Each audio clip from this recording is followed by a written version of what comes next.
오늘 예수님을 예배 시간을 통해서 만남을 통해서 여러분들이 성경에서 말하는 행복자들이 되시길 주의 이름으로 축복합니다. 인생의 모든 답은 문제는 예수를 만나면 행복해집니다. 행복한 사람이 행복한 세상을 만드는 것입니다. 아멘. 우리가 지금까지 나의 해방일지를 지금 나누고 있는데, 나로부터의 해방 뭐였었죠? 모든 의무로부터 해방, 그리고 지난주에 조바심으로부터 해방, 오늘은 우리가 용서로부터 해방을 한번 여러분께 나누고자 합니다. 여러분 오늘 용서로부터 해방되셔야 합니다. 아멘. 해방. 스마트한 생각이라는 책에 보면요, 재밌는 실험을 하나 소개하고 있습니다. 통제의 환상이라는 이야기가 나오는데, 우리 인간들은요, 자기가 스스로를 통제할 수 있다는 환상을 가지고 있다고 합니다. 나는 할 수 있어. 나는 통제할 수 있어. 핸드폰 통제할 수 있고, 세상 사람도 통제할 수 있다. 나는 적당히 조절할 수 있다. 근데 이게 환상이라는 거예요. 예를 들어 뉴욕 맨하탄에 보면요, 횡단보도 앞에는요, 신호등을 작동시키는 버튼이 하나 있다고 합니다. 근데 사실 이 버튼은 작동하지 않는 버튼이에요. 그렇다면 왜 작동도 하지 않는 버튼을 거기다 설치해 놓았을까? 그것은 행인들이 신호등에 영향을 미치는 것처럼 믿게 해주기 위해서. 실제로는요, 버튼을 달아놓은 지역들이 많은데요, 그 지역 가운데서 행인들이 신호등을 앞에서 기다리는 이들을 더 잘 참아낸다는 것이 입증되었습니다. 이것을 학술적으로 이런 것들을 플래시보 버튼 또는 대형 사무실 온도 조절이라고 부릅니다.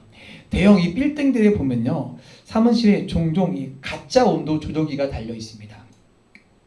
지금 여기도요, 저는 덥고 어떤 분은 지금 추울 거예요. 선풍기 하셔서 옆으로 가 계신 분도 계시고요. 모든 사람의 온도를 다 조절할 수 없어요. 어떤 사람은 더울 거고 어떤 사람은 춥다고 느낄 것입니다. 그래서 모든 사람의 욕구를 충족시키는 적당한 온도를 유지하기란 사실상 여러분 불가능한 일입니다. 그래서 영리한 기술자들이요, 층마다 가짜 온도 조절기를 설치함을 통해서 이 통제의 환상을 효과적으로 이용하고 있습니다. 실제적으로는요, 온도의 변화는 없지만 이 온도 조절기를 만짐을 통해서 불평하는 사람의 숫자가 현저하게 줄어들었습니다. 저희 구루토 교육에는 그런 거 없어요. 덥던가 춥던가요. 그런 거 없습니다. 제가 오늘 설교를 시작하면서 왜 이런 이야기를 할까요? 이 용서, 복수라고 하는 것은요, 많은 사람이 어떻게 생각하냐면요, 아유 감사합니다. 바람이 오고 있네요. 우리가 복수와 용서를 어떻게 생각하냐면 통제할 수 있다고 생각합니다. 나는 내 마음도 조절할 수 있어. 할 수 있어. 내가 저 사람이 미워하는데 저 사람이 미움을 여기까지만 할 수 있어. 내가 이만큼까지만 할 수 있어. 이렇게 생각한다는 거예요. 우리가 이성적으로 복수를 생각하지만 사실 복수가 우리 마음, 여러분 마음 가운데 들어가면요, 그것은요, 통제가 되지 않을 때가 더 많이 있습니다. 여러분, 복수를 통제할 수 있는 것은요, 딱 하나예요. 뭘까요? 우리가 많이 기독교에서 복음을 통해 들었던 것, 뭐예요? 용서밖에 없어요. 오늘은 다시 그냥 단순히 단어 용서가 아니라 왜 그것이 우리의 복수를 통제할 수 있는지, 복수라고 하는 것이 왜 우리를 감옥 속에 가둬 놓는지를요, 깊이 한번 생각해 보고자 합니다. 2008년에 아프리카 대륙에서 컨퍼런스가 열렸는데, 이 컨퍼런스가 열리기 몇 달 전에 아프리카는요, 종족 간의, 부족 간의 싸움이 있습니다. 케냐에 큰 종족 분쟁이 일어났습니다. 케냐는요, 43개의 종족이 있는데 종족들의 다툼으로 인해서 수십만 명의 이재민들과 수천 명이 서로 형제자매를 죽였어요. 그래서 컨퍼런스가 열리지 못할 것이라고 생각했는데, 아프리카의 종족 분쟁의 문제가 해결되지 못할 것이라고 생각했는데, 청년들을 위한 마지막 집회에 모였는데, 이 청년들이 마지막 날에 하나님 앞에 결단하기 시작했습니다. 내 눈앞에서 내 부모를 죽였던 저 원수를, 저 종족의 자식들을 내가 예수 그리스도의 이름으로 용서합니다. 우리에게 너무나 큰 상처를 주었던 저 종족을 예수 그리스도의 이름으로 용서합니다.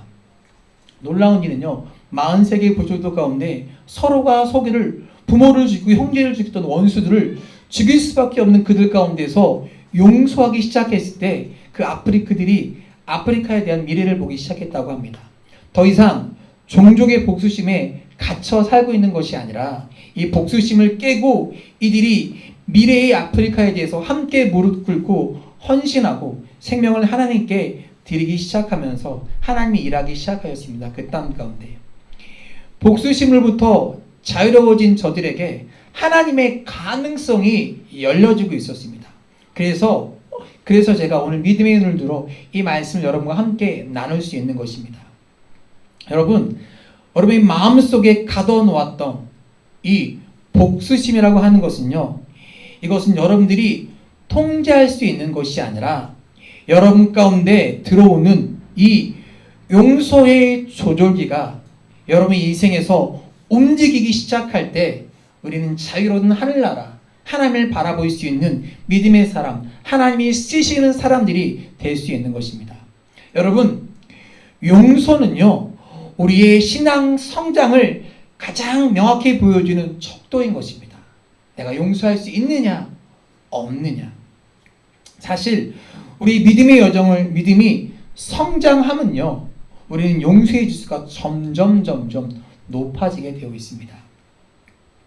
옛날에 이런 유머가 있었습니다. 버스를 막 타고 가는데 버스가 급정거를 해서 뒤에 앉았던 사람이 기사에게까지 굴러갔어요. 그랬더니 이 사람이 무안하니까 기사에게 뭐라고 했어요? 저 불렀어요? 아니요, 안 불렀는데요. 뭐 이런 썰렁한, 말하고도 썰렁한, 그러네요. 여러분, 우리가 버스를 타고 가든지 뭘 타고 가든지 우리들이 이렇게 우리 몸을 통제되지 않는 상황 가운데서 우리가 잡을 게 없잖아요. 그러면 저 불렀어요, 이런 일이 생기는 거예요. 이렇게 생각해 봅시다. 우리가 하나님 안에서 자라고 신앙이 성장한다는 것은요, 육체가 키가 큰다는 것은 뭐예요? 이제 버스를 타던 지하철을 타던 손잡이를 잡을 수가 있어요. 급정거 어떤 상황이 일어날 수 있습니다. 그럼 어떻게 해요? 그러나 우리들이 손잡이를 딱 잡고 있으면요, 급정거에도 몸이 이렇게 흔들리긴 할지라도 저 불렀어야 그런 민망한 상황은 발생되지 않습니다. 그 자리를 지킬 수가 있는 거예요. 성장하여 우리들이 잡을 수 있다고 하는 것이 우리들의 삶에 통제가 온다는 말입니다. 복수는요, 우리들이 통제할 수 없을 때 우리의 인생을 어떻게 뒤흔들지 모르는 거예요. 우리를 정말로 힘들게 하는 것이 복수입니다. 미움과 원망을 가지고 살아갈 때 내가 얼마나 힘들겠습니까? 그런데 우리 믿음이 자라서 용서하는 것은요, 우리가 용서라는 것을 딱 붙들기 순간 복수 가운데 우리가 흔들리지 않게 되는 것입니다. 우리들 가운데 하나님을 믿는다고 하면서도 이 복수의 감옥에 갇혀서 우리의 삶을 통제하지 못하고 하나님의 은혜 가운데 들어가지 못하는 것이 우리에게 얼마나 큰 불행입니까?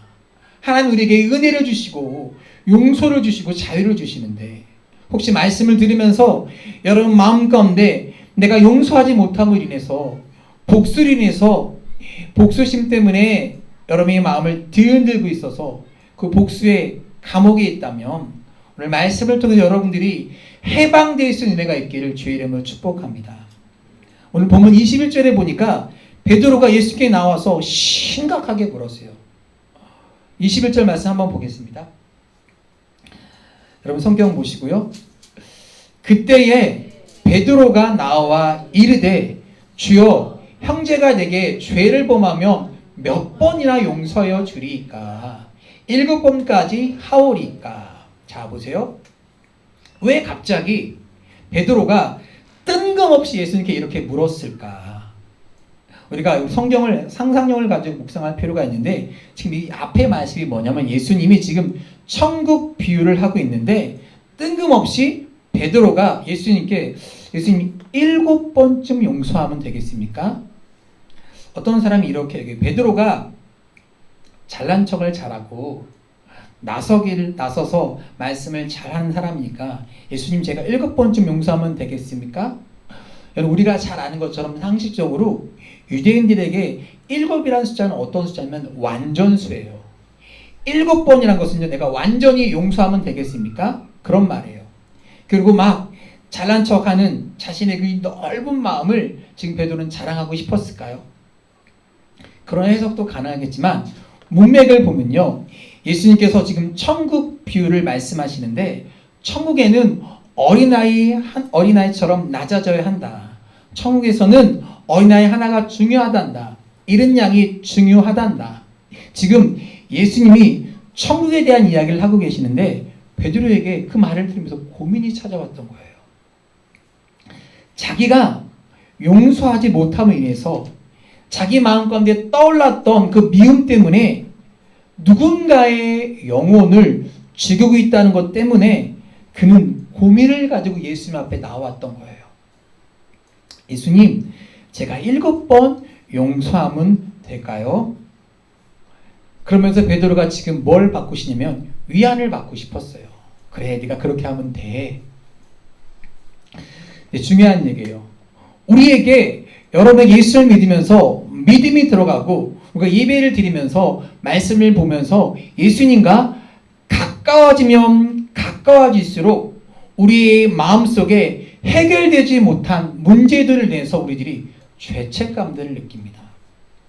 제가 해방을 이야기하는데 여러분이 예수님과 가까워지면 가까워질수록 우리는 굉장히 부자유함을 느껴요. 우리가 무지할 때, 예수님을 모를 때, 아무것도 모를 때는 너무 자유했습니다. 그러나 그것은 진정한 자유가 아니라 무지예요.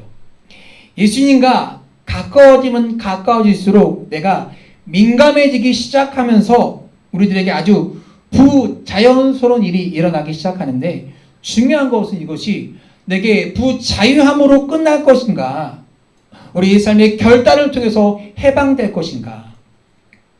오늘 베드로가 그랬던 것처럼 주의 말씀을 들으면서 우리들이 용서하지 못하는 것들이 우리들의 삶에 민감하게 우리에게 힘들게 다가올 때 그것이 우리 인생을 망가뜨리는 것이 아니라 어떻게 해요? 그곳에서 벗어나라고 해방되라는 주의 음성이기도 한 것입니다. 민감하면말로 우리를 참된 해방과 자유로 인도하는 것입니다. 자, 베드로가 이야기합니다. 7번 완전히 용서하면 될까요? 예수님이 뭐라고 대답하셨죠?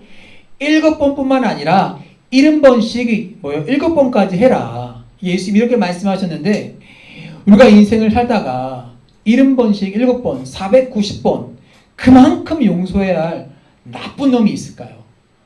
우리 집에 그렇게 나쁜 490번까지 나의 잘못을 할 사람이 있을까요? 어디까지 용서해야 될까요? 사실 이것은 횟수에 대한 문제를 이야기하는 것이 아닙니다. 저는 이렇게 생각해요. 그래, 내가 완전히 용서했구나. 그렇게 용서하기를 70번까지 해라. 이 말이 무슨 말이냐면 계속 하라는 거예요.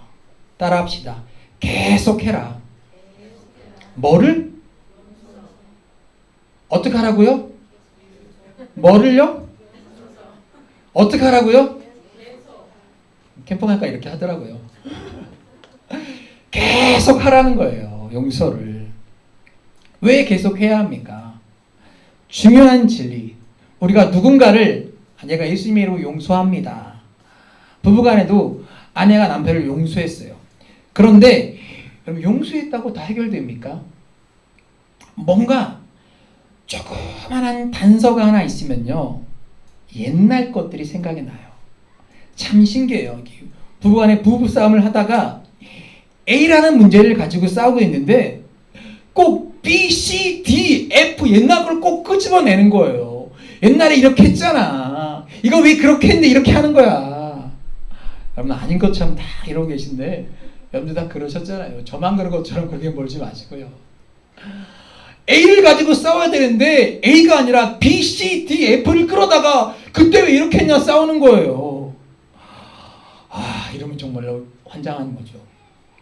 이 복수심, 용서하지 못하는 마음은 아주 독특한 특성을 가지고 있는데 누가 조그만 단서 살짝만 건드려줘도요, 옛날 것이 막 꿈틀꿈틀 내 안에서 막 살아나는 겁니다.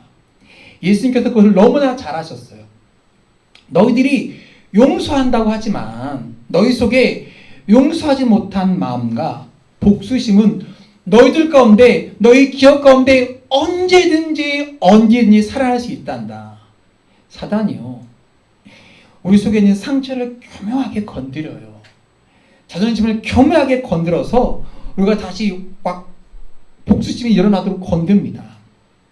우리가 조금만 위급한 상황에 처하고 조금만 방심하면요, 이 복수라고 하는 무서운 감정들이 우리에게 일어나고 있기 때문에 용서는 내가 완전히 용서했다고 하는 이례적인 사건이 아니라 어떻게 하라고요? 계속해라.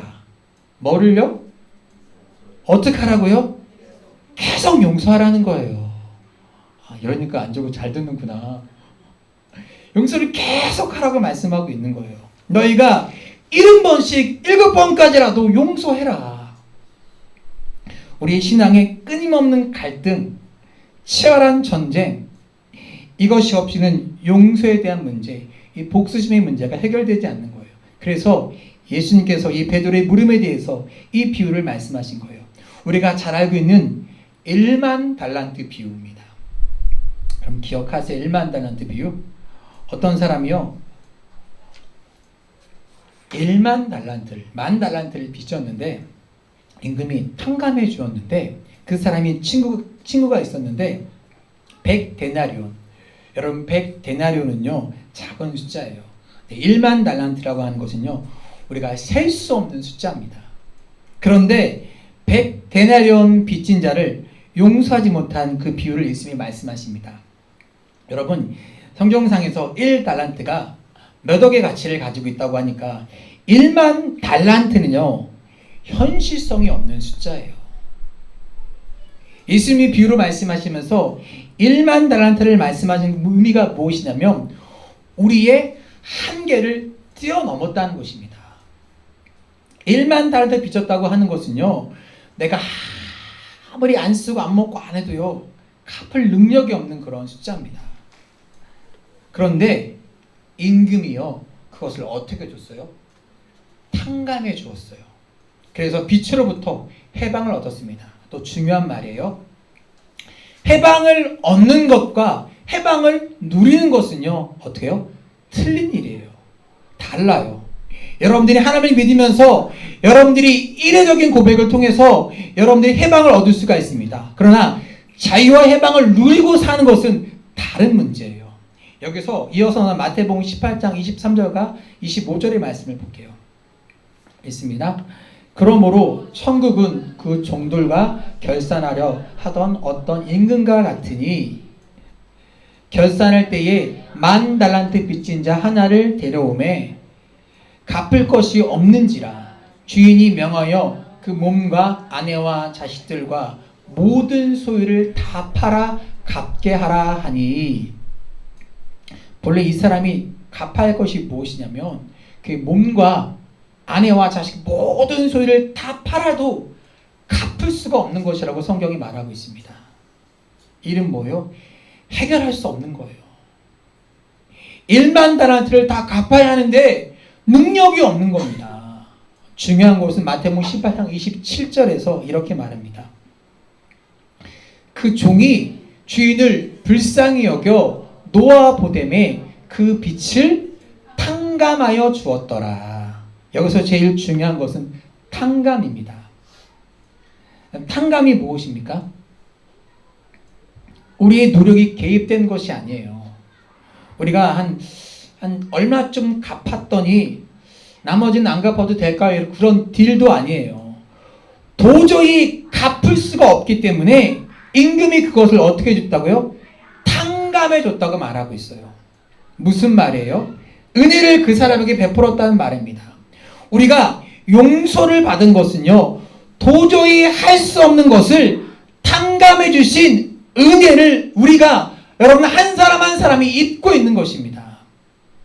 자, 중요한 건 여러분 정신 똑바로 차려서 핸드폰 놓치지 마시고 1만 달란트 탕감받은 이 사람이 탕감받는 상태에서 끝난 것이 아니라 그가 이제 자기 집으로 갑니다. 여러분이 예배에 와서 집회에 와서 어디 은혜를 받잖아요. 은혜를 받으면 우리가 은혜 받은 그 장소에 계속 머물러 있는 것이 아닙니다. 우리 일상생활 우리의 삶으로 어떻게 해요? 돌아가는 거예요. 이 사람이 탕감을 받고 자기 집으로 돌아갔어요. 그런데 그 은혜의 자리에 머무르는 것이 아니라 은혜 받은 우리의 삶으로 돌아갑니다. 우리 삶에서 이제 구체적인 문제들을 만나기 시작합니다. 1만 달란트 탕감받은 이 사람이요, 자기 집으로 들어갔더니 자기 친구를 만나게 되는데 자기 친구가 100달란트 빚진 자를 만납니다. 100데나리오. 데나리오는요, 오늘 성경에서 아주 작은 숫자, 참아지면 갚을 수 있는 그런 숫자입니다. 그런데 100데나리온 빚진 그 동료가, 그 친구가 와서, 야, 내가 너에게 갚을 빚이 있는데 능력이 없는데 어떡하지? 마태복음 18장 28절에서 이야기가 계속 나옵니다. 볼게요. 그 종이 나가서 100데나리온 빚진 누구요? 누구라고요? 그 사람이 누구였다고요? 동료래요. 굉장히 중요한 말입니다. 동료 한 사람을 붙들고 목을 잡고 이르되 빚을 갚으라 하매. 여러분, 빚을 못 갚은 이 사람이 누구래요? 동료래요. 누구라고요? 동료라고요. 그의 구체적인 삶에서 그와 부대끼고 살아가며 늘 참아시고 일하고 만나면 어쩌면 친구, 어쩌면 친척, 동료라는 것입니다. 여러분, 이 복수에 대한 문제는요, 용서에 대한 문제를 해결해야 하는 사람은요, 여러분의 인생에 전혀 관계가 없는 그런 사람이 아니라 여러분들이 만나는 하나님의 은혜를 받고 여러분의 삶에 들어갔을 때 여러분과 부대끼며 얼굴 보며 함께 일하며 함께 밥 먹고 함께 일하는 참하시는 그런 동료, 친구라고 말하고 있는 것입니다. 근데 그게 그렇게 큰 빛이 아니었음에도 불구하고 몇 달, 한 반년만 참아서 갚을 수 있음에도 불구하고 이 사람이 그 동료의 멱살을 잡았어요. 목을 잡았다고 하잖아요. 갚아라! 멱살을 잡는 순간 그가 임금에게 은혜를 경험하고 그 빛이 탕감된 자유를 경험했으나 그는 어떻게 해요? 다시 복수의 감옥으로 들어가는 겁니다. 여러분, 우리 주님 앞에서 민감하게 은혜를 경험하고 용서를 경험했는데 내 속에 있는 복수의 문제가, 용서의 문제가 해결되지 않으면요, 우리는 또다시 이 용서의, 복수의 감옥 속으로 들어갑니다. 여러분 기억하세요. 여러분이 하나님 앞에 용서를 받았다고 우리는 성인군자가 되는 것이 아닙니다. 여러분 오늘 기도하며 하나님께서 여러분에게 주실 은혜가 여러분 가운데 물밀듯이 밀려올 수 있기를 축복합니다. 하나님이 내 죄를 다 용서하시고 하나님이 나에게 은혜를 베푸셔서 너무나 감격스러운데요, 그 은혜를 우리가 받았다고 우리가 완전히 해방되어지는 것은 아니라는 것입니다. 그 은혜는 우리에게 자유를 가져다 주지만 우리를 성인 군자로 만들어주진 않습니다. 여러분이 그 큰 하나님의 은혜를 경험하고 밖으로 나아갔는데 여러분들이 복수해야 하는 동료를 만날 수가 있어요. 여러분의 마음을 찢어지게 하는, 여러분의 상처를 건드리는, 아픔을 건드리는 사람을요, 이 예배를 만나고 나가면 만날 수도 있다는 거예요. 그 순간 복수심 우리 마음 가운데 탁 차오르잖아요. 우리가 예배 시간에 하나님께 받았던 기쁜 은혜는요, 순식간에 사라지는 것입니다. 복수가 들어오면요, 용서하지 못하면 우리는 다시 분노로 우리 마음속에 차오르고 감옥 속으로 갇히는 것입니다. 친구가 이렇게 이야기합니다. 참아주소서. 나 좀 참아줘라. 조금만 기다려줘라.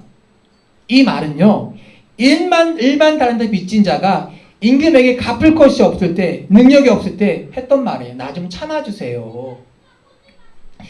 임금은 참아주었는데 그 동료가 100 대내론 빚진 거 참아달라고 했는데 기다림을 해결할 수 있는데 참아주지 못하는 거예요. 여러분 1만 달란트 빚진 자는요 임금이 참아주지 않으면요 해결될 수 없는 문제고요 100데나리온은요 참으면 해결될 문제입니다. 그런데 그것을 참아주지 못하고 다시 감옥 속으로 들어가는 거예요. 여러분 오늘 복수심에서 해방되라.